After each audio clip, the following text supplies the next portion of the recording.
زمانی اقتصادی بازارگانی، طلبات بازار استعمالی، سازمان عمومی جهانی سودا، اجرای قانون جمهوری تاجیکستان درباره خواجگیداری و استحصالات بیولوژی، هدایت‌های پیام راهنمای پرزیدنت جمهوری تاجیکستان محترم امامعلی رحمان هر یک دهقان، هر یک خواجگیدار و هر یک استحصالاتچی وطنی را وادار می‌سازد که محصولات از نگاه اکولوژی طبیعی تازه در بازار جهانی رقابت‌پذیر و معرفی کننده دولت و ملت خویش استحصال نماید.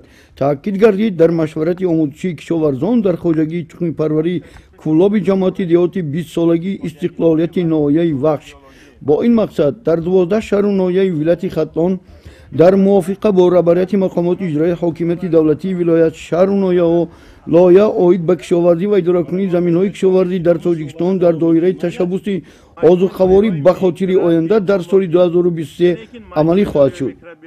امروز ما دهقانان اصلا باید محصولات استحصال کنیم که به سالمی مردم ضررآور نباشد.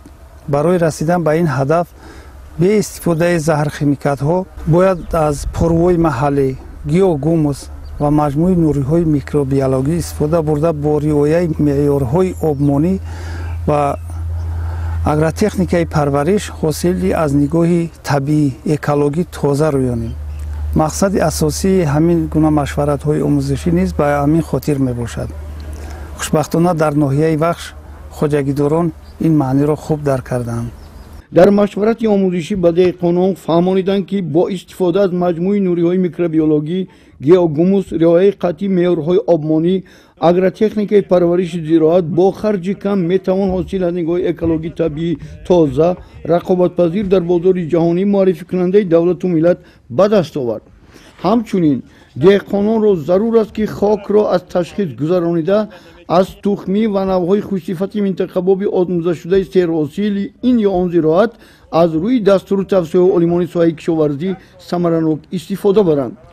چنانکه که جناب عالی محترم امامعلی رحمان در هر برنامه خود میگوید ما باید که به قدر زمین برسیم، زمین از ثمره‌ناک استفاده بریم، از زمین یک چند حاصل برونیم، چون که سری زمین سری ملت سری خلق است.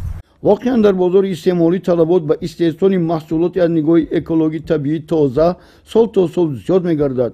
برای هر یک استعمال کننده سالمی گوهر نایاب بوده آن را عزیز باید داشت. توسط اشتراک در چنین مشورت‌های آموزشی آنها اصول‌های معاصر استحصال محصولات تازه رقابت‌پذیر را با خرج کم آموخته فردا در استحصالات جاری میکنند و در تامین امنیت آذوقه‌واری مملکت صادرات محصولات معرفی کننده دولت و ملت به خارج کشور نقش ارزنده میگذارند.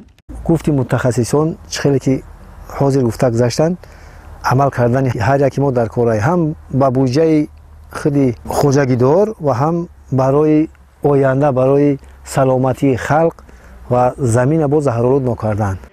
در مشورت آموزشی به سالهای سرشماری کشاورزان عاید به افضلیت و برتری استفاده مجموعه نوری‌های میکروبیولوژی، استفاده از نوهای سرحاصل پمیدار در گرمخانه، اصولهای پرورش دیگر زراعتی بروقتی، رشد چاروداری و پرنده پروری، زنبوری عسل پروری با خرج کم استحصال کردن محصولات از نگاه اکولوژی طبیعی تازه و دیگر مسائل مهم ساحه کشاورزی جوابهای مشخص داده شد. کشاورزان به همکاری زیچ با عالمان و متخصصان ساحه کشاورزی دعوت گردیدند. سیدزاده شیرعلی، شهرت شیرعلی، نمازری ارگش، ناحیه وخش، اخبار.